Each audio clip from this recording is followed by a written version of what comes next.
Kumusta kayong lahat? Ako si Dr. Lorenzo Mendoza, isang doktor na may 35 taong karanasan at ngayong araw, tatalakayin natin ang paksang pagpapalakas ng bato sa paggamit ng bawang. 6 na paraan para maalis ang lason at mapababa ang creatinine. Mga minamahal kong kaibigan, naisip niyo na ba na salop mismo ngang inyong kusina ay may nakatagong maliit na sangkap na maaring maging tagapagligtas ng inyong mabato na unti-unting humihina paglampas ng edad 50. Maraming beses na akong nakasaksi ng mga tao, lalo na ang mga nakatatanda, na tahimik na nakaupo sa tabi ng dialysis machine, ang kanilang mga mukha ay pagod, ang kanilang mga kamay ay may karayom, at ang kanilang mga mata ay puno ng pag-alala. Sa tuwing nakikita ko ang ganong eksena, sumasakit ang aking puso dahil alam kong ang sakit sa bato ay hindi lamang nagdudulot ng pisikal na sakit, kundi isa ring matagal na espiritual at pinansyal na bangungot. Marami sa atin ang may maling paniniwala na sapat na ang gumastos ng malaki sa mamahaling supplements o imported na functional foods para bumalik ang lakas ng bato, ngunit hindi ganoon kasimple ang katotohanan. Maraming kaso ang aking nakita kung saan sa halip na mapabuti ang kanilang atay at bato, lalo pa itong nabibigyan ng presyon mula sa mga supplements na ito. Ang kabalintunaan ay habang maraming pamilya ang nagbebentang kanilang lupa at bahay para makabili ng gamot sa mismong hapagkainan araw-araw, sa lupngang ating pamilyar na lalayang ng pampalasa ay may murang sangkap na mas epektibo. Ito ay ang bawang.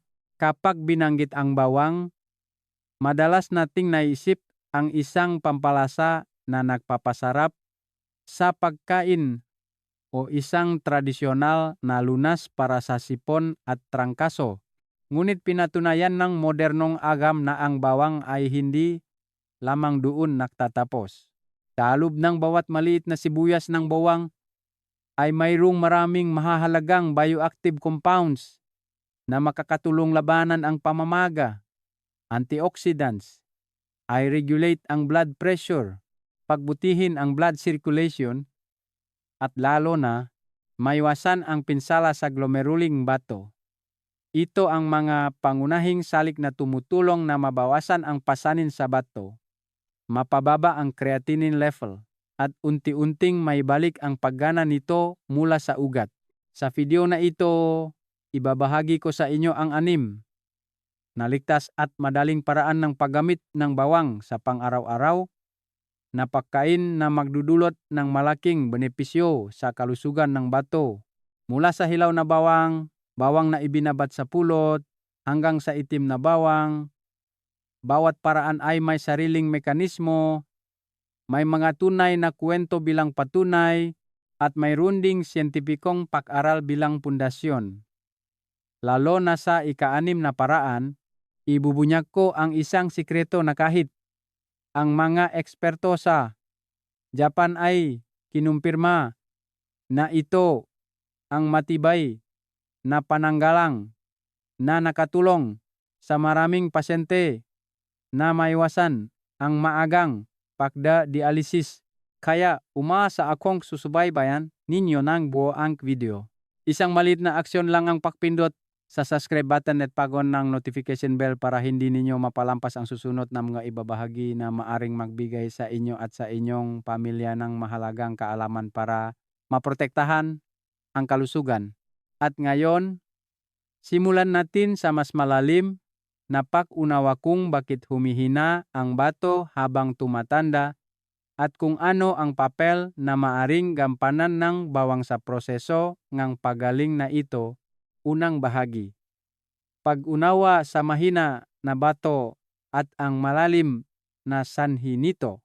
Mga minamahal kong kaibigan, upang maunawaan kung bakit ang bawang ay maaring maging isang mabisang katuwang para sa bato, kailangan muna nating mas malinaw na maunawaan ang papel at pasanin na dinadala ng bato araw-araw.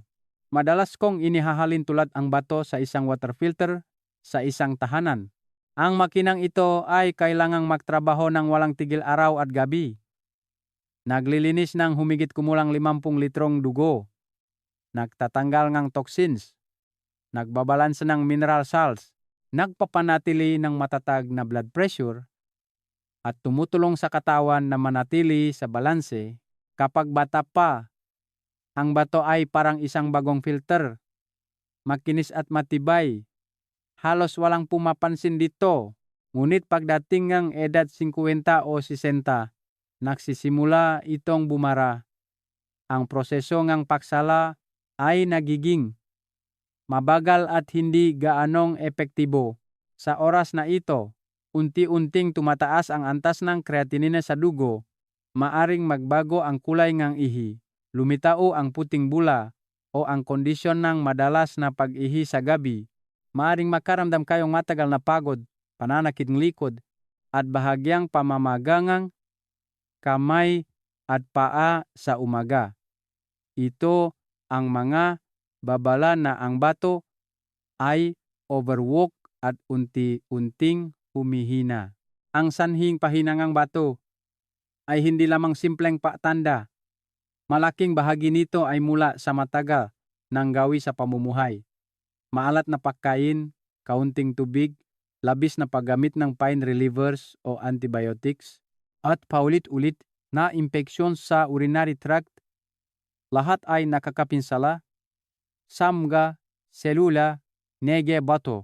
Bukod pa rito, ang mataas na blood pressure, diabetes, at mataas na kolesterol ay mga tahimik na salarin na nagiging sanhingang unti-unting pagtigas ng glomeruli ng bato araw-araw. Ang epekto ng mahinang bato ay hindi lamang sa pag-ihi sa gabi o pakiramdam ang pagod. Ito ay parang isang domino effect na nagdudulot ng kapahamakan sa maraming iba pang organo. Kapag hindi maayos ang pagsalangang bato sa dugo, tataas ang blood pressure, mas kailangang magtrabaho ang puso, at tataas ang panganib ng heart failure at stroke. Kasabay nito, maaring makulang ang oksigen sa utak, humina ang memorya, at madalas na magkaroon ng insomnia. Humihina din ang skeletal system dahil sa pagkasirangang mineral balance sa katawan. Ipinapakita ang maistatistika sa Pilipinas na humigit kumulang 7 milyong tao ang may chronic kidney disease. Ibig sabihin, sa bawat 15 matatanda, isa ang may problema sa bato. Ang nakababahala ay karamihan sa kanila ay hindi alam hanggang sa huli na ang sakit na nagpipilit sa kanila na sumailalim sa dialysis na may gastos na umaabot sa milyon-milyong piso bawat taon, bukod pa sa sakit sa pisikal at emosyonal. Kaya, ano ang mas ligtas na paraan upang matulungan ang bato na magpahinga at gumaling? Dito natin titingnan muli ang nga simpleng sangkap sa paligid natin. At ang bawang, ang pamilyar na pampalasa, ay nagtatago ng maraming mahalagang bioactive compounds na makakatulong sa detoxification, anti-inflammatory, pagsuporta sa blood pressure regulation, at pagbawas ng pasanin sa bato. Ngayon, ibabahagi ko sa inyo ang halaga ng bawang sa tradisyonal na medisina at modernong agham upang malinaw na makita kung bakit ang maliit na ugat na ito ay maaring maging susi sa pagpapagaling ng bato. Ikalawang bahagi, bawang sa tradisyonal at modernong medisina. Mga minamahal kong kaibigan, libu-libong taon na ang nakalipas. Alam na ang ating mga ninuno ang bawang hindi lamang bilang pampalasa kundi bilang isang mahalagang gamot.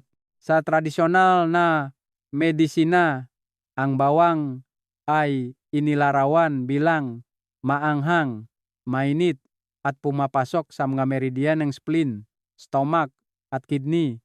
Naniniwala ang mga sinaunang tao na ang bawang ay may kakayahang mag-detoxify, antibacterial, warm the middle jaw bahagi ng digestive system, at regulate qi na tumutulong upang mapainit ang katawan, alisin ang lamig at dampness, at maiwasan ang maraming sakit. Tinawag din nga tao ang bawang sa simpleng pangalan na gamot ngang mahihirap dahil mura ito ngunit kasing epektibo ngang mamahaling herbal na gamot, hindi lamang sa mga tradisyonal na remedyo. Pinatunayan na ngayon ng modernong agam ang maraming kamanghamanghang benepisyo ngang bawang. Ang bawang ay naglalaman ng isang espesyal na compound na tinatawag na allicin. Ito ay nabubuo kapag ang sibuyas ng bawang ay dinudurog o hinihiwa, pagkatapos ay hinahayaan sa hangin sa maikling panahon. Ang alisin ay may malakas na antibacterial at anti-inflammatory effect na tumutulong upang maiwasan ang urinary tract infections na isang karaniwang sanhi ng matagal na pinsala sa bato. Bukod sa alisin, ang bawang ay naglalaman din ng maraming organic sulfur compounds, B vitamins, vitamin C, at malalakas na antioxidants. Ang mga aktibong sangkap na ito ay may kakayahang bawasan ang oxidative stress, protektahan ang mga selulang bato mula sa pag-atake ng free radicals. Ito ang isang mahalagang salik na tumutulong upang mapabagal ang proseso ng glomerular sclerosis at maiwasan ang paglala ng kidney failure. Ipinakita ng ilang pag-aral sa buong mundo na ang mga taong regular na gumagamit ng bawang ay may mas matatag na blood pressure, mas mababang bad cholesterol sa dugo, at pinabuting blood circulation. Lahat ng mga salik na ito ay direktang nauugnay sa kalusugan ng bato. Kapag matatag ang blood pressure at maayos ang blood circulation, mas kaunting trabaho ang kailangang gawin ng bato at may pagkakataon itong magbahinga at gumaling. Makikita na sa pananaw man ng tradisyonal na medisina o sa pamamagitan ng modernong siyentipikong ebidensya, ang bawang ay itinuturing na isang mahalagang natural na gamot. Ang mahalaga ay dapat nating malaman kung paano ito gamitin ng tama upang maipakita ang lahat ng benepisyo nito nang hindi nagdudulot ng pinsala sa katawan. Ngayon, ibabahagi ko kung bakit ang bawang ay lalong kapaki-pakinabang para sa mga taong may mahinang bato at ang mekanismo kung paano makatulong ang bawang na mapagaling ang ating bato mula sa ugat. Ikatlong bahagi, bakit espesyal ang bawang para sa mahinang bato? Mga minamahal kong kaibigan, marahil marami sa atin ang nakarinig na mabuti ang bawang para sa kalusugan, ngunit kakaunti ang nakakaunawa kung bakit ang maliit na ugat na iyon ay lalong mahalaga para sa mga taong may nabawasan na kidney function. Sa totoo lang, ang sagot ay nakasalalay sa mga sopistikadong biological na mekanismo na ibinibigay ng bawang sa katawan. Una, ang bawang ay isang natural na antibiotic dahil naglalaman ito ng allicin. Kapag kinain ng tama, tinutulungan ng allicin na mapigilan ang paglaki ng bakterya sa urinary tract. Ito ay napakahalaga dahil ang paulit-ulit na urinary tract infections ay isa sa mga karaniwang sanhi ng pinsala sa bato at unti-unting humahantong sa chronic kidney failure. Ang pagpigil sa impeksyon ng maga ay nangangahulugan na nabawasan ang pasanin sa bato.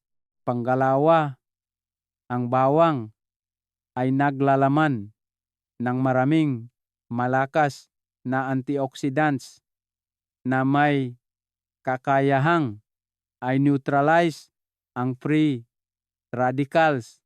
Ang mga free radicals na ito ay parang mga tahimik na maninira na unti-unting sumisira sa mga selulang glomeruling bato na nagiging sanhi ng sclerosis at unti-unting pagkawala ng function ng pagsala ng dugo. Kapag may kasamang bawang, napipigilan ang pag-atake na iyon, nababagal ang proseso ang pagkasira na nagbibigay sa bato ng mas maraming oras para gumaling. Pangatlo, sinusuportahan ng bawang ang regulasyon ng blood pressure at binabawasan ang kolesterol sa dugo. makikita ninyo na ang mataas na blood pressure at mataas na kolesterol ay dalawang tahimik na kaawi ng bato. Kapag tumataas ang blood pressure, nasisira ang nga pader ngang daluyang ngang dugo sa bato, mahirap dumaloy ang dugo na nagiging sanhi ngang mas maraming trabaho para sa bato sa paksala ngang dugo. Nagdudulot din ng pakitid ng mga daluyan ng dugo ang bad cholesterol na lalong nagpapahirap sa glomeruli ng bato. Tinutulungan ng bawang na maging matatak ang dalawang antas na ito kaya nababawasan ang pagod ng bato. Pangapat, mayroon ding epekto ang bawang sa pagpapabuti ng blood circulation. Kapag malayang dumadaloy ang dugo, mas maraming oksigen at sustansya ang nakakarating sa bato, kaya sinusuportahan ang proseso ng cell regeneration at pagpapagaling ng function. Lalo na sa mga matatanda, ang pagtaas ng blood circulation ay nakakatulong din na mabawasan ang pakiramdam ng malamig na kamay at paa at matagal na pagod dahil sa apat na mahahalagang mekanismong ito. Ang bawang ay hindi lamang isang pampalasa, kundi maari ring ituring na isang natural na pananggalang na nagpoprotekta sa bato. Ang kagandahan ng bawang ay madali itong makita, mura, at pamilyar sa pang-araw-araw na pagkain. Hindi nakdudulot ng pinansyal na presyon tulad ng maraming mamahaling supplement. Ngayon, ibabahagi ko sa inyo ang 6 na pinakamabisang at ligtas na paraan ng paggamit ng bawang upang suportahan ang bato. Ang bawat paraan ay may sariling mekanismo, may mga tunay na kwento bilang patunay, at lalo na may mahahalagang paalala upang maiwasan ang mga pagkakamali sa paggamit. Ika-4 na bahagi, 6 na paraan ng paggamit ng bawang. Paraan 1, kumain ng hilaw na bawang. Mga minamahal kong kaibigan, marahil kapag binanggit ang pagkain ng hilaw na bawang, marami ang mag-alangan dahil sa malakas nitong amoy. Ngunit kakaunti ang nakakaalam na isang maliit na sibuyas lang ng hilaw na bawang araw-araw ay maaring magdulot ng malaking pagbabago sa kalusugan ng bato. Ang hilaw na bawang ay naglalaman ng ilicin. Ito ay isang substance na nabubuo lamang kapag ang sibuyas na bawang ay binalatan, dinurog o hiniwa. Pagkatapos ay hinahayaan sa hangin ng humigit kumulang 10 minuto upang ma-activate ang mga enzyme. Kapag pumasok sa katawan, ang alicin ay gumagana bilang isang natural na pananggalang na tumutulong upang pigilan ang paglaki ng bakterya na nagdudulot ng urinary tract infections. Tulad ng alam ninyo, ang paulit-ulit na urinary tract infections ay isang karaniwang sanhi ng paghina ng kidney function. Sa makatuwid, ang pagpapanatili ng ugali ng pagkain ng hilaw na bawang araw-araw ay tulad ng pagtulong sa bato na mabawasan ang napakalaking pasanin. Sa tradisyonal na medisina, ang bawang ay inilarawan bilang maanghang, mainit, pumapasok sa mga meridian ng spleen, stomach, at kidney. Ang bawang ay may kakayahang mag-detoxify, antibacterial, regulate qi, at warm the middle jaw. Tinawag ng mga sinaunang tao, ang bawang na gamot ngang mahihirap dahil mura ito ngunit napakabisa. Naalala ko pa ang kwento ni Lola Sising sa Tarlac. Madalas siyang nakakaranas ng pananakit at pagkirot sa pag-ihi. Nang siya ay magpa-check up, sinabi ngang doktor na mayroon siyang paulit-ulit na cystitis. Pinayuhan siya ngang pamilya na patuloy na kumain ngang isang sibuyas ngang hilaw na bawang pagkatapos ngang pakain araw-araw. Sa simula, nagreklamo siya na mahirap lunukin at natatakot din siya sa masamang amoy ng hininga.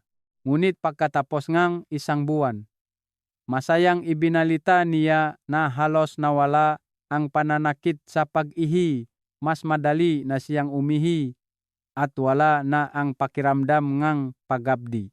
Kinumpirma din ng doktor na mas malinaw ang kanyang ihi at mas kaunting palatandaan ng pamamaga. Ang isang maliit na sibuyas eng bawang na kasing laki lang ang maliit na daliri ay sapat na upang matulungan ang bato na maiwasan ang paulit-ulit na pamamaga. Ipinapakita nito ang kapangyarihan ng kalikasan na minsan ay nasa mga pinakasimpleng bagay. Ang payo para sa inyo ay kumain ngang hilaw na bawang pagkatapos ng pangunahing pagkain upang maiwasan ang discomfort sa tiyan. Maari itong nguyain kasama ngang kanin o pinakuluang gulay upang mas madaling lunukin. Para sa mga may sensitibong tiyan, subukang kumain kaunting dami muna o kung mahirap kainin, maari itong palitang lang lutong bawang. Kahit na maring bahagyang bumaba ang epekto, nagbibigay pa rin itong benepisyo. Ang mahalaga ay hindi ang pagmamadali, kundi ang pagtitiyaga. Ang isang sibuyas ngang hilaw na bawang araw-araw ay tunok na napakasimpel, ngunit kung panatilihin sa loop ngang ilang linggo, mapapansin ninyo na mas maluwag ang urinary tract, mas kaunting impeksyon, at mas maraming pahinga ang bato. Ngayon, ibabahagi ko sa inyo ang isa pang paraan na mas masarap at matamis. Ito ay ang bawang na ibinabad sa pulot. Ito ang kombinasyon na itinuturing na ginintuang pares para sa kalusugan ng bato. Paraan dalawa, bawang na ibinabad sa pulot. Mga minamahal kong kaibigan, kung ang pagkain ng hilaw na bawang ay nagpapagulo sa marami dahil sa malakas nitong amoy, ang bawang na ibinabad sa pulot ay isang masarap, matamis, at napaka-epektibong paraan upang protektahan ang bato. Ito ay itinuturing na isang maayos na kombinasyon na parang isang ginintuang pares sa pagsuporta sa kalusugan. Ang bawang ay may active ingredient na alisin na kilala sa kakayahang labanan ang pamamaga, pumatay ng bakterya, at pagbutihin ang blood circulation. Samantala, ang gipulot ay may epekto na nagipapagingawa sa tiyan, nagipapakaing sa emiaga beneficiaw guti bakterya, at nagibabawas sa oxidative stress. Kapag nagsama ang dalawang sangkap na ito, nakakakuha ang katawan ng double support. Nababawasan ang tahimik na pamamaga ng bato, bumubuti ang blood circulation, mas malalim ang tulog, at lalo na malinaw na nababawasan ang pag-ihi sa gabi. Naalala ko pa ang kwento ni Aling Nena sa Quezon. Siya ay mahigit 65 anyos at tuwing gabi ay kailangan niyang gumising ng 3 hanggang 4 na beses para umihi. Ang kanyang tulog ay pabago-bago kaya palagi siyang pagod sa araw at humina rin ang kanyang memorya. Naalala ang kanyang maanak kaya dinala siya sa doktor at nalaman na mahina ang kanyang kidney function at mayroon siyang bahagyang urinary tract infection. Narinig niya sa isang kakilala na subukan niyang ibabad ang binalatan na bawang sa pulot at kainin ito unti-unti. Sa simula ay nagduda siya dahil iniisip niya kung paano magiging epektibo ang mga tradisyonal na bagay kumpara sa modernong gamot, ngunit ang matagal na pagod ay nagtulak sa kanya na subukan. Bawat gabi ay kumakain siyang 3 sibuyas ng bawang na ibinabad sa pulot at umiinom din ng isang sipsip ng maligamgam na tubig. Ang himala ay nangyari pagkatapos ng 1 buwan. Masaya niyang ibinalita na nabawasan ang bilang ng kanyang pag-ihi sa gabi sa 1 beses na lang, mas malalim ang kanyang tulog, mas maganda ang kanyang pakiramdam, at mas maganda rin ang kanyang tiyan. Para sa kanya, ito ay parang paghahanap muli ng isang mapayapang buhay sa kanyang pagtanda. Pinatunayan din ito ang agham, isang pag-aral na inilatala sa Journal of Medicine ay nagpatunay na ang kombinasyon ng bawang at pilo ay may kakayahang magpababa ng blood pressure, bawasan ang bad cholesterol, at palakasin ang immune system. Ang lahat ng ito ay mahahalagang salik na may malapit na kaunayan sa kalusugan ng bato. Kapag matatag ang blood pressure, bumababa ang kolesterol, at lumalakas ang resistensya, mas kaunti ang pinsala sa bato. Ang paggawang bawang na ibinabad sa pulot ay napakasimpel. Kailangan niyo lang mahandang humigit kumulang 200 gramo ng binalatan na bawang. Hayaan itong buo at ilagay sa isang malinis na garapon na salamin. Pagkatapos, ibuhos ang purong pulot hanggang matakpan ang lahat ng bawang. Takpan ng mahigpit at ilagay sa isang tuyo at malamig na lugar sa loob ng 2 hanggang 3 linggo bago gamitin. Bawat umaga, maaari kayong kumain ng 3 hanggang 4 na sibuyas ng bawang na ibinabad sa isang kutsara ng pulot. Pagkatapos ay uminom ng kaunting maligamgam na tubig.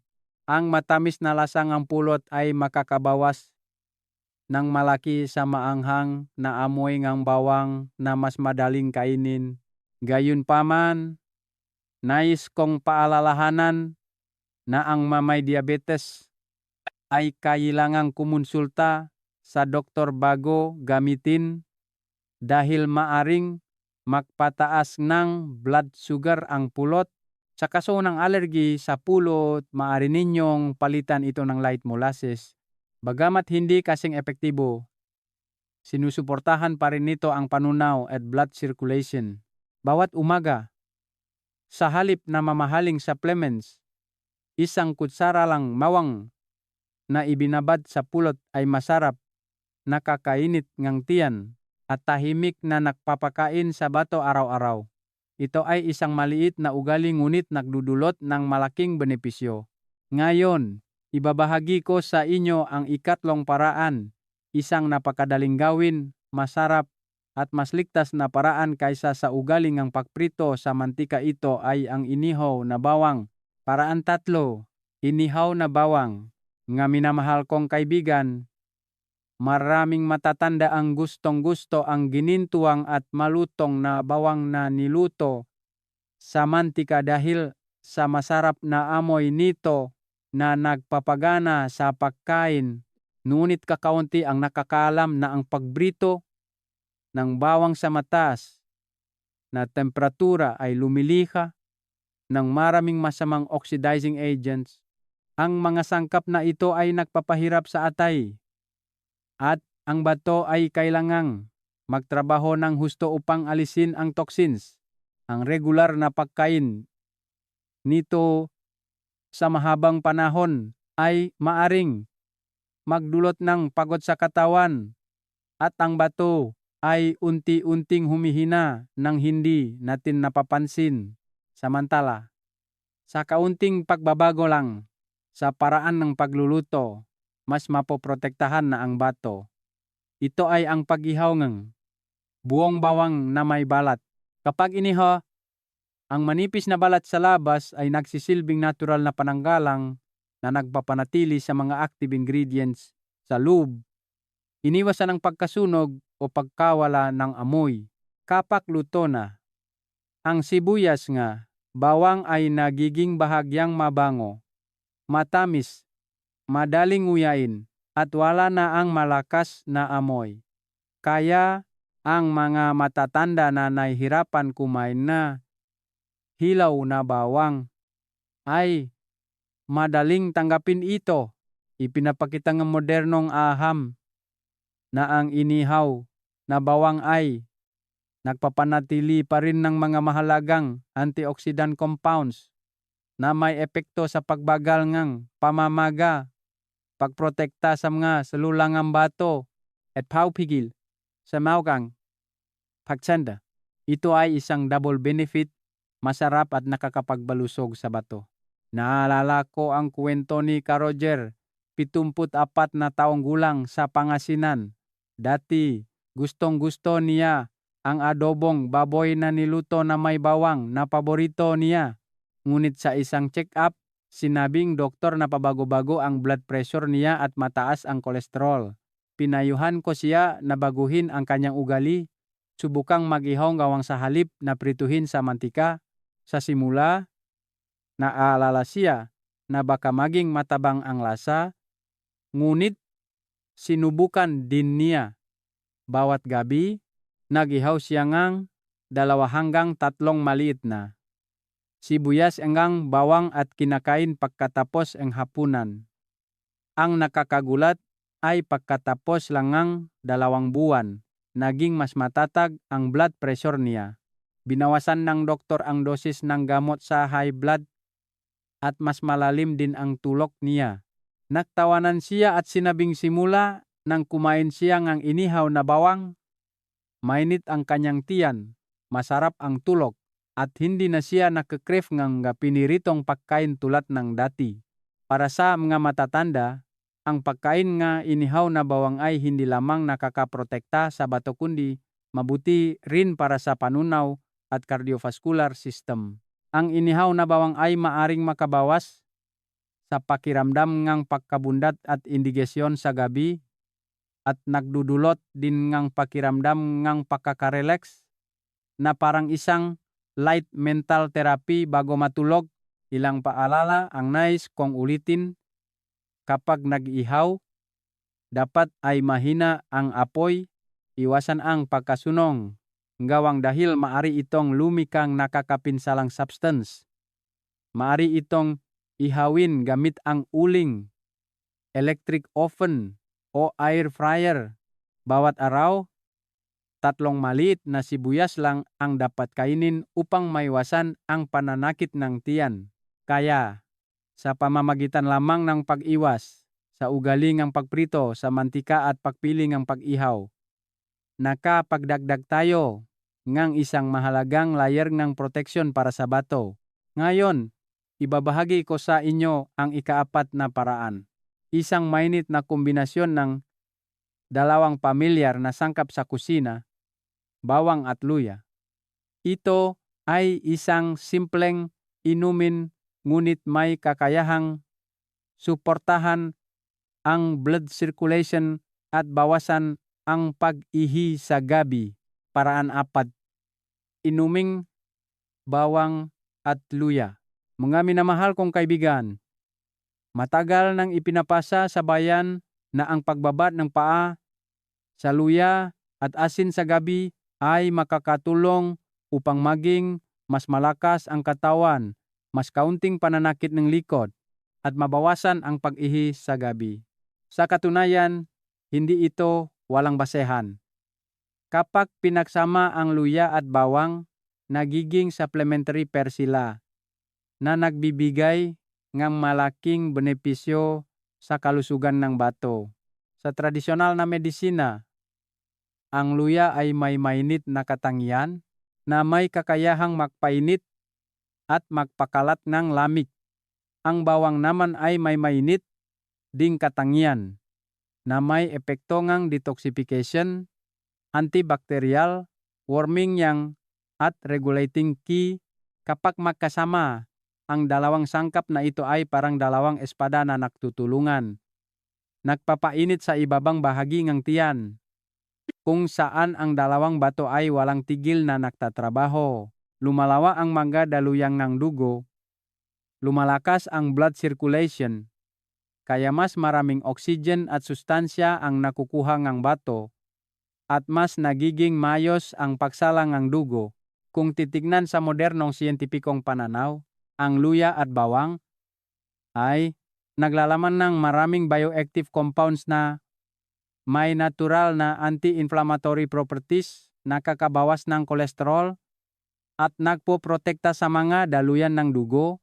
Ito ay isang mahalagang salik na nakakatulong upang mabawasan ang pasanin sa vascular system ng bato, kaya napoprotektahan ang kidney filtration function. Ang paggawa ang inuming bawang at luya ay napakasimple. Kailangan niyo lang mahanda ang 2 hanggang 3 binalatan. na sibuyas eng bawang. Durugin ng bahagya upang mailabas ang mga active ingredients. Idagdag ang 5 hanggang 7 manipis na hiwa ng sariwang luya.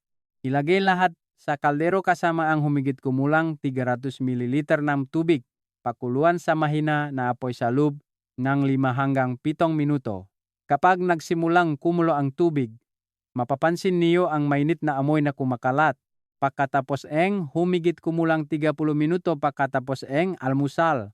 Uminom isang maliit na baso inuming bawang at luya at mararamdaman niyo na unti-unting umiinit ang ibabang bahagi tiyan, mas gumaan ang katawan at maaari pangang bahagyang pagpapawisan. Ito ang senyales na bumubuti ang blood circulation.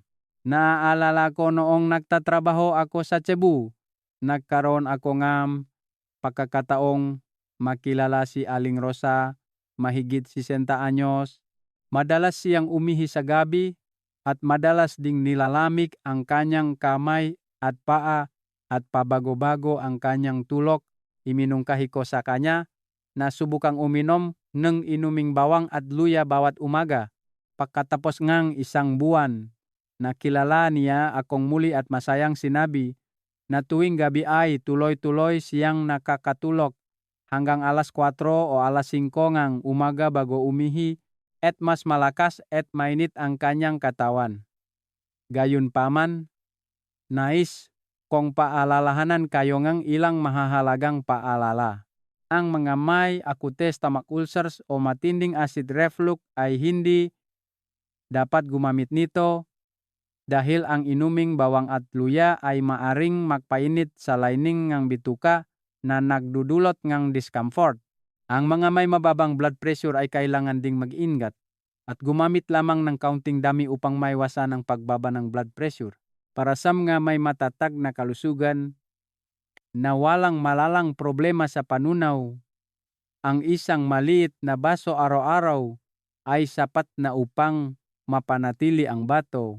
Masasabi na sa halip na mapiniritong pagkain na maraming mantika at nakakapinsala, ang isang mainit na baso nginuming bawang at luya sa umaga ay isang simpleng pagpipilian ngunit puno nga halaga. Ngayon, ibabahagi ko sa inyo ang ika-5 paraan na malapit sa hapagkainan ng maraming pamilyang Pilipino sa kanayunan. Ito ay ang inasnan na bawang. Isang pagkain na tila simple ngunit nagbibigay ng dobleng benepisyo sa bato. Paraan 5. Inasnan na bawang. Mga minamahal kong kaibigan, kapag binanggit ang inasnan na bawang, marahil marami ang pamilyar dito. Sa kanayunan, halos bawat pamilya ay may garapon ng inasnan na bawang o atsara sa kusina na kasama sa pagkain para mas gana, ngunit may isang mahalagang bagay na kakaunti ang pumapansin. At iyon ay kung paano mag-asin ang magpapasya kung ang pagkain na ito ay kapaki-pakinabang o nakakapinsala sa bato. Karamihan sa atin ay sanay sa pag-asin ng maalat. Nag-asin tayo ng napakaalat upang maging malutong ang bawang at tumagal ng maraming araw. Ngunit ang maalat na asin mismo ay isang mapanganib na kaawayang bato. Kapag ang katawan ay kumakain ng labis na sodium, ang bato ay kailangang magtrabaho ng double upang ilabas ito. Ang labis na sodium ay nagiging sanhi ng pagpapanatili ng tubig sa katawan, pagtaas ng blood pressure na sa katagalan ay nagpapahina sa bato. Sa kabaliktaran, kapag inaasnan ang bawang sa banayad na paraan, ibig sabihin, sapat lang upang magkaroon ng bahagyang alat, natural na magaganap ang proseso ng pagbuburo. Ang lactic acid bacteria ay lumalago ng malakas na gumagawa ng mga kapaki-pakinabang na enzyme na tinatawag ngayon ng agham na probiotics.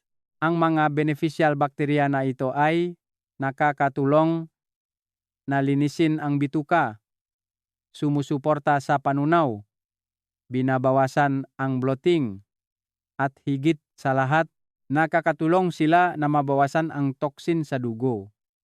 Kapag gumaan ang pasanin sa bituka, nababawasan din ang presyon sa bato sa proseso ngang pagsalang basura. Ayon sa mga nutritional literature, ang inasnan na bawang, pagkatapos ng ilang araw ng pagbuburo, ay lumiliha din ng mga active enzyme na tumutulong upang ayusin ang kolesterol sa dugo, pababain ang cholesterol, at palakasin ang immune system. Ang lahat na ito ay napakahalagang salik para sa mga matatanda, lalo na sa mga may mataas na creatinine level o hindi matatak na blood pressure. Naalala ko pa noong bata ako, ang aking lola sa Bicol ay palaging may garapon ngang inasnan na bawang sa isang sulok ngang kusina. Bawat kainan, kukuha siya ng ilang maliliit na sibuyas para kainin ngang lolo ko kasama ang pinakuluang kangkong.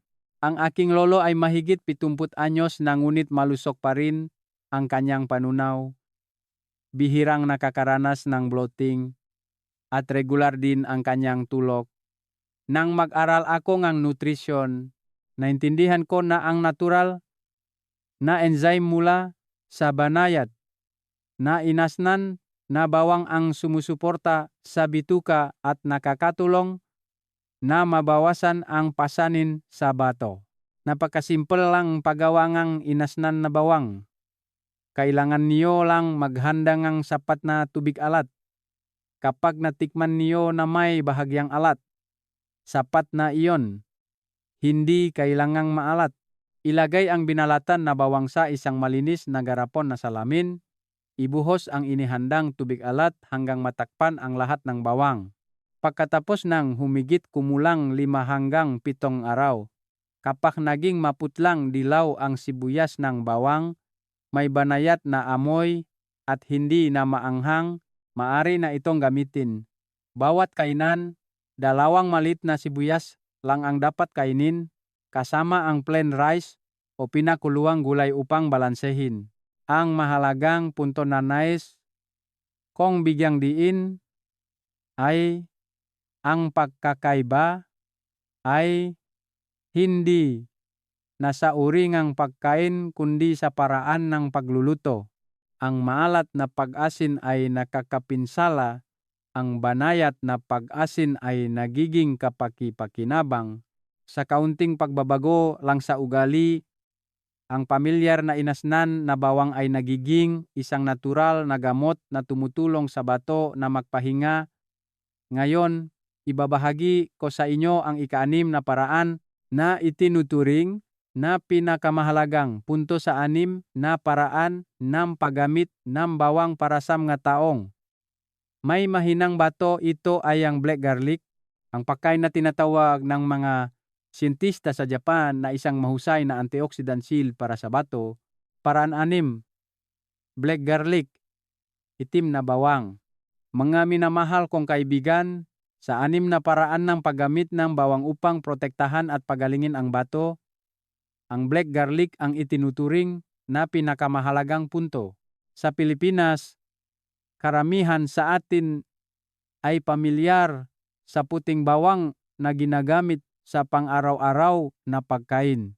Ngunit kakaunti ang nakakaalam na kapag niluto ng tama, ang puting bawang ay maring maging black garlic, isang uri ng pagkain na tinatawag ng modernong agam na treasure trove ng antioxidants. Ang proseso ang fermentation ay nagaganap sa ilalim ng matatak na temperatura at halumigmig. Pagkatapos ng maraming araw, ang sibuyas ng bawang ay nagiging itim mula sa puti, nawawala ang maanghang na lasa, at sa halip ay nagiging matamis, chewy at malambot tulad ng dried fruit. Ang himala ay sa prosesong iyon, ang nilalaman ng antioxidants, lalo na ang S-alilcysteine, ay tumataas ng maraming beses kumpara sa ordinaryong bawang. May pag-aral pa na nagpapakita na ang active ingredient na ito ay 10 beses na mas malakas. Dahil dito, ang black garlic ay inihahalin tulad sa isang natural na kalasag para sa glomeruli NG bato, ang lugar na responsable sa pagsala NG dugo. Ang nga antioxidant sa black garlic ay nakakatulong na pabagalin ang proseso ng sclerosis. Maiwasan ang pinsala mula sa free radicals na isang tahimik na sanhi ngang pahinang ang bato sa paglipas ng panahon. Naalala ko pa sa isang nutrition conference sa Osaka, Japan, kinumpirma ngang isang profesor na kung mayroong isang natural na pagkain na karapat dapat tawaging kalasag na nagpoprotekta sa bato, iyon ay ang black garlic. Ang pahayag na iyon ay labis na nagpatatak sa akin dahil hindi lamang ito batay sa tradisyonal na kaalaman, kundi kinumpirma din naga siyentipikong ebidensya. Upang mas madaling maunawaan ninyo, ikukwento ko ang kwento ni Mang Ben, 65 anyos, na nakatira sa Batangas. Na-diagnose si Mang Ben na may mahinang bato sa banayad na antas. Narinig niya ang payo at nagpasya siyang subukang gumamit ng black garlic.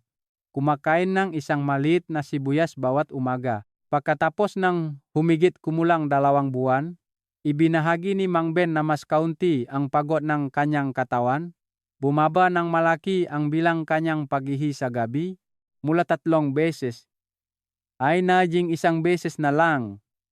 Mas malusog ang kanyang kutis at mas matatag ang kanyang blood pressure.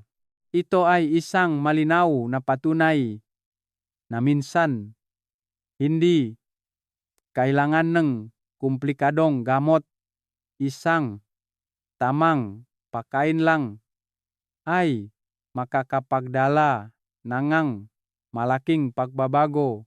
Ang paggamit ng black garlic ay napakasimple din. Bawat araw, maaari kayong kumain ng direktang 1 hanggang 2 maliit na sibuyas. Mas mabuti sa umaga kapag magaan pa ang tiyan. Bukod pa rito, maaari ding ibabad ang black garlic sa kaunting light wine at yuminom ng 1 hanggang 2 maliit na sip-sip bawat araw upang suportahan ang blood circulation. Ginagamit din ng ilang tao ang black garlic bilang snack na masarap at nakakapagpalusog sa bato. Gayunpaman, may ilang paalala na kailangan tandaan. Huwag kumain ng higit sa 3 sibuyas bawat araw upang maiwasan ang pananakit ng tiyan. Kapag bumibili, piliin ang produkto mula sa mapagkakatiwalaang pinagmulan dahil marami ngayon ang nagbebenta ang peking black garlic na kinulayan lamang at hindi talaga fermentadong bawang. Kung ikukumpara, ang isang maliit na sibuyas ng black garlic ay mas abot kaya kaysa sa mamahaling supplements, ngunit may kakayahang protektahan ang bato, bawasan ang oxidative stress, at suportahan ang pangkalahatang kalusugan. Masasabing ang black garlic ay hindi lamang isang pagkain kundi isa ring simpleng anting-anting para sa pagtanda. Ngayon, tatalakayin natin ang karaniwang pagkakamali sa paggamit ng bawang. Dahil kahit parehong bawang, kung mali ang paggamit, maaari itong maging pasanin sa bato sa halip na gamot na nagpapalusog sa bato. 5 bahagi. Mga karaniwang pagkakamali na dapat iwasan sa paggamit ng bawang. Mga minamahal kong kaibigan, tulad ng ibinahagi ko sa simula, ang bawang ay talagang isang mahalagang gamot kung alam kung paano gamitin ng tama, ngunit parehong bawang kung mali ang pagluluto o mali ang dosis, sa halip na maging kapaki-pakinabang, ito ay magiging pasanin sa atay at bato. Ito ay isang bagay na marami ang hindi sinasadyang nagagawa. Ang unang karaniwang pagkakamali ay ang pagprito ng bawang sa maraming mantika sa mataas na temperatura. Maraming matatanda ang gusto ang masarap na amoy ng pritong bawang. Ngunit kakaunti ang nakakalam na kapag napritong sobra, ang bawang ay lilihan ng maraming masamang oxidizing compounds. Ang mga compound na ito ay nagpapahirap sa atay sa detoxification at ang bato ay kailangang magtrabaho ng husto upang salain ang matagal na pagkain nito ay magdudulot ng pagod sa katawan at ang bato ay unti-unting humihina. Ang pangalawang pagkakamali ay ang sobrang pag-asin ng bawang. Tulad ng sinabi ko sa nakaraang bahagi, ang labis na sodium ay isang tahimik na kaaway ng bato. Ang maalat na pagkain ay nagpapataas ng blood pressure. Pinipilit ang bato na patuloy na magtrabaho upang ilabas ang asin. Kung magpapatuloy, madaling ma-overload ang bato at mas mabilis na magiging sclerotic ang glomeruli ng bato. Ang pangatlong pagkakamali ay ang pagkain ngang sobrang bawang sa isang araw. Iniisip ngang ilang tao na mas marami ang kinakain, mas mabuti para sa kalusugan. Kaya bawat araw ay kumakain sila ngang isang dakot ng hilaw na bawang o patuloy na kumakain ng black garlic. Sa totoo lang, kailangan lang katawan ng sapat na dami upang maging epektibo.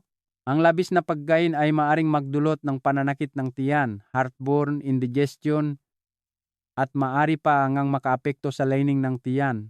Ang pang-apat na pagkakamali ay ang paggamit ng bawang kapag may acute digestive diseases. Ang mataong may stomach ulcers, matinding acid reflux, o colitis ay hindi dapat kumain ngang hilaw na bawang o uminom ngang inuming bawang at luya.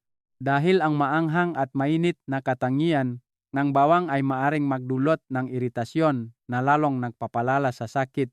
Ang huling pagkakamali ay ang pagtitiwala sa lahat ng uri ng bawang na ibinebenta sa merkado. Ngayon, marami ang nagbibenta ng pikang black garlic na ginawa sa pamamagitan ng paggulay o pagbuburo ng kemikal na walang nutritional value. Kung hindi pipiliin ang mapagkakatiwalaang pinagmulan, hindi lamang kayo makakakuha ang benepisyo, kundi may panganib pa na magdagdag ng toxin sa katawan. Kaya, ang bawang ay maaring maging mahalagang gamot o maging pasanin sa bato. Ang lahat ay nakasalalay sa kung paano natin ito ginagamit. Ang pinakamahalaga ay ang pagiging tama sa paggamit at akma sa kondisyon ngang kalusugan ngang bawat isa. Ngayon, upang mas madali ninyong maipapractice sa pang-araw-araw na buhay, magre-rekomenda ako ng isang maikling checklist na may 3 simpleng linya, ngunit epektibo, upang protektahan at alagaan ang bato ng matagal. Ika-6 na bahagi, maikling checklist na 3 linya para sa pangangalagang bato. Mga minamahal kong kaibigan, minsan nakakarinig tayo ng maraming iba't ibang paraan ng paggamit ng bawang at nalilito tayo. Hindi alam kung saan magsisimula o paano gamitin ng tama. Kaya naman, gusto kong tandaan ninyo ng napakasimple sa pamamagitan ng isang maikling checklist na may 3 linya lang. Ngunit kung regular na gagawin, malaki ang epekto nito sa bato. Unang linya, kumain ng isang sibuyas ng hilaw na bawang pagkatapos ng pagkain bawat araw. Ito ang pinakasimpleng paraan upang samantalahin ang natural na alicin na tumutulong upang maiwasan ang urinary tract infections at mabawasan ang pasanin sa bato. Pangalawang linya, idagdag sa inyong menu ang 2 hanggang 3 sibuyas ng inihaw na bawang bawat linggo upang magpalit ng lasa. Ang inihaw na bawang ay nagpapanatili ng antioxidants, madaling kainin, masarap, at sumusuporta sa bato at cardiovascular system. Pangatlong linya, panatilihin ang regular na pagkain ng 1 hanggang 2 sibuyas ng black garlic bawat araw bilang isang snack na nakakapagpalusok sa bato. Ang black garlic ay isang malakas na antioxidant shield na tumutulong upang protektahan ang glomeruli ng bato, bawasan ang oxidative stress, at pabagalin ang proseso ng pagtanda.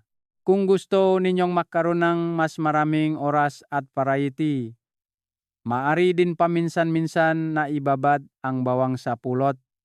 Gumawa ngang inasnan na bawang o pakuluan ang inuming bawang at luya at inumin sa umaga. Ngunit ang 3 maikling checklist sa itaas ay sapat na upang suportahan ang bato, tumulong na maging matatag ang blood pressure, bawasan ang pamamaga, at magdulot ngang masarap na tulog. Ang pinakamahalaga ay ang pagtitiyaga. Ang isang sibuyas na bawang araw-araw ay tunok na pakasimple, ngunit kung regular na gagawin, ang halaga na idudulot nito sa kalusugan ay mas malaki pa kaysa sa mamahaling supplements. Ngayon, ibabahagi ko sa inyo ang isang kawili-wiling aspeto, ang malapit na koneksyon sa pagitan ng bato, puso at utak. 3 mahahalagang organo na bumubuo sa tatsulok ngang buhay at ang papel ngang bawang sa pagpapanatili ngang balanse ngang tatsulok na iyon.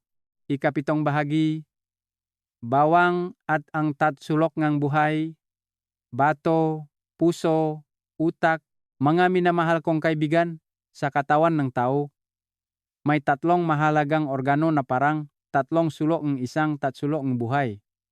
Ang bato, puso, at utak. Ang mga ito ay mahigpit na magkakaugnay, sumusuporta at patuloy na nag-iimpluwensya sa isa't isa. Kapag humina ang isa sa 3, mabilis ding naapektuhan ang 2 pa.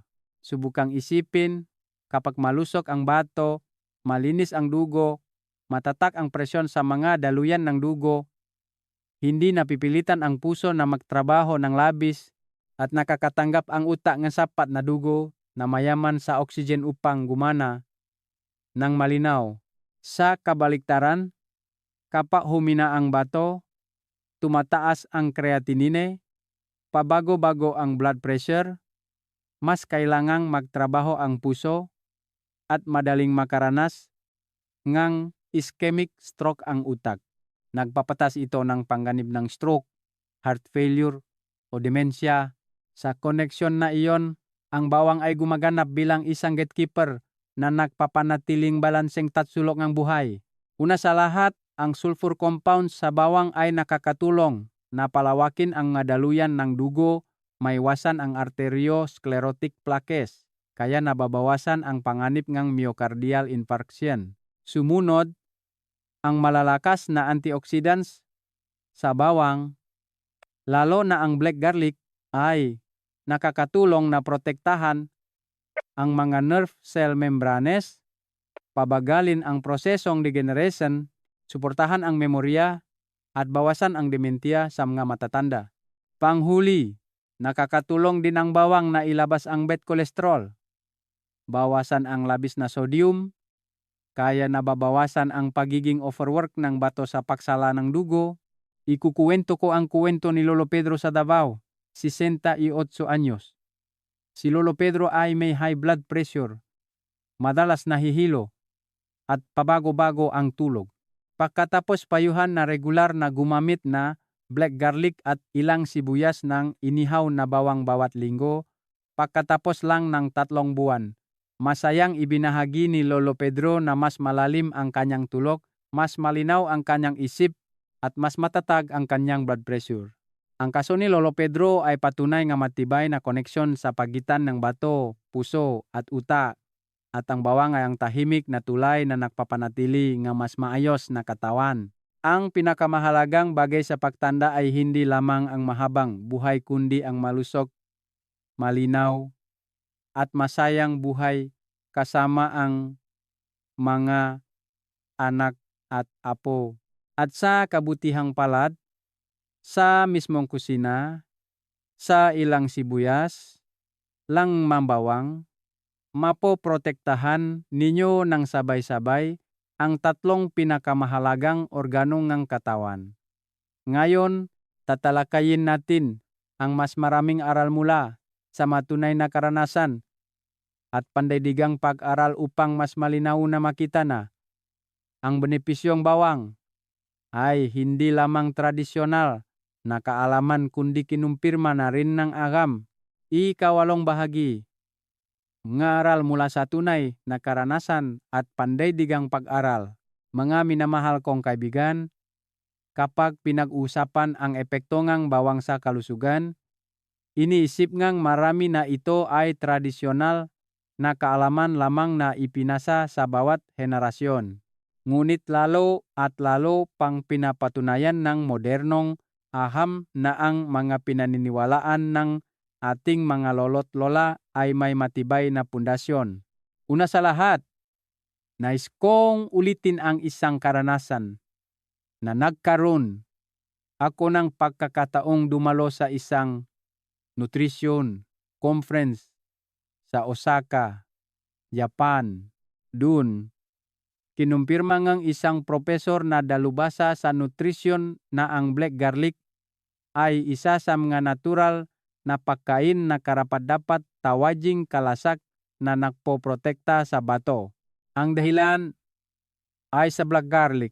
Ang nilalaman ng antioxidants ay tumataas ng maraming beses kumpara sa ordinaryong bawang na tumutulong upang mapigilan ang proseso ng glomerular sclerosis at pabagalin ang paghina ng kidney filtration function. Ang pahayag na iyon ay lubos na nagpatatak sa akin dahil ipinapakita nito na ang bawang ay kinikilala ng mundo hindi lamang bilang pampalasa kundi bilang isang tunay na gamot. Isang pag-aral na isinagawa sa Estados Unidos ay nakpakita na ang regular na pagdagdag ng bawang sa dieta ay makakatulong na pababain ang average blood pressure ng 5 hanggang 10 milimetro ng mercury sa mga taong may hipertansyon. Ang resulta na ito ay nangangahulugan na mas kaunting presyon ang nararanasan ng bato dahil kapag bumaba ang blood pressure, hindi na stress ang glomeruli ng bato at nababawasan din ang panganib ng pinsala. Sa India, naglatala din ang mga siyentistang isang pag-aaral tungkol sa bawang at ang epekto nito sa blood lipids. Napansin nila na ang mga pasyente na gumamit ng bawang preparasyon sa loob ng 3 kasunod na buwan ay may malinaw na pagbaba ng bad cholesterol at triglycerides sa dugo. Dahil dito, mas maluwag ang vascular system, bumuti ang nutrisyon ng bato, at nabawasan din ang panganib ng atherosclerosis. Dito mismo sa Pilipinas, ilang malilit na pag-aaral ang nagbakita na ang mga taong regular na kumakain ng bawang ay may mas mababang insidente ng urinary tract infections. Ito ay ganap na nayon sa natural na antibacterial na mekanismo na ibinibigay ng alisin sa bawang. Ang maaral mula sa tunay na karanasan ay napakalinaw din. Maraming tao sa rural na lugar kung saan limitado pa ang access sa serbisyong medikal ang nagpapanatiling ang ugaling ang pagkain ng hilaw na bawang o paggamit ng bawang na ibinabad sa pulot upang maiwasan ang sakit. Mas kaunti ang nararanasan nilang problema sa urinary tract infections at mas matatag ang kalusugan. Kanilang bato kumpara sa MNJ walang ganitong ugali.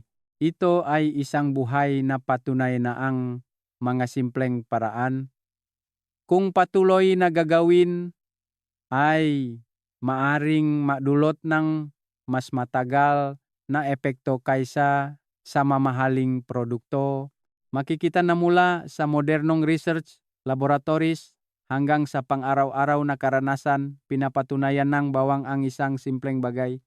Ang isang sibuyas, bawang na ginagamit ng tama ay maring mas mahalaga pa kaysa sa mamahaling supplements. ito ay hindi lamang nakakapagpalusok sa bato kundi nagbibigay din sa atin ng magaan at masayang pagtanda. Ngayon, tatalakayin natin ang konklusyon kung saan nais kong iparating ang aking pinakamatapat na mensahe pagkatapos nating talakayin ang 6 na paraan ng paggamit ng bawang at ang mga benepisyo nito sa kalusugan ng bato. Ikasiyam na bahagi. Konklusyon, tapat na mensahe. Mga minamahal kong kaibigan, sabay-sabay nating tinaha ang isang mahabang paglalakbay upang matuklasan ang 6 na paraan ng paggamit ng bawang upang protektahan at pagalingin ang kalusugan ng bato mula sa hilaw na bawang na ibinabad sa pulot, inihaw na bawang, inuming bawang at luya, inasnan na bawang, hanggang sa black garlic. Bawat paraan ay may sariling halaga, isang iba't ibang mekanismo ng suporta. Ang karaniwan sa lahat ay simple ang nga ito. Madaling gawin, mura, at maring gamitin sa mismong pamilyar na kusina ng inyong pamilya. Kung babalikan, makikita natin na ang bawang ay hindi lamang isang pampalasa kundi isa ring mahalagang natural na gamot. Ang bawang ay maring makatulong na maiwasan ang infeksyon, antioxidants, ay regulate ang blood pressure, pagbutihin ang blood circulation, at bawasan ang oxidative stress. Lahat ng maito ay pangunahing salik na tumutulong upang maging mas malakas ang bato. Ang isang maliit na sibuyas ng bawang, kung ginagamit ng tama at regular, ay minsan mas mahalaga pa kaysa sa mamahaling supplements. Ang pinakamahalagang bagay na nais kong iparating ay hindi ang tandaan ninyo ang lahat ng 6 na paraan ng pagluluto, kundi ang maunawaan ang pangunahing prinsipyo, kumain ng tama, gumamit ng tama, at maging matiyaga. Dahil sa isang maliit na pagbabago lang sa ugali, sa isang regular na aksyon, unti-unting gagaling ang katawan. Kapag lumakas ang bato, gusto ko ring magtanong sa inyo ngang isang bagay upang pag-isipan. Sa 6 na paraan ng paggamit ng bawang na ibinahagi ko, alin ang una ninyong susubukan? Iwanan ang numero 6 sa section ang komento upang malaman ko na sinasamahan ninyo pa rin ako sa paglalakbay na ito ang malusok, masaya, at mapayapang pagtanda. Kung nakita ninyong kapakipakinabang ang nilalaman na ito, inaanyayahan ko kayong mag-subscribe sa channel, i-on ang notification bell, at ibahagi ang video sa mga kaibigan at pamilya. Sino ang nakakaalam?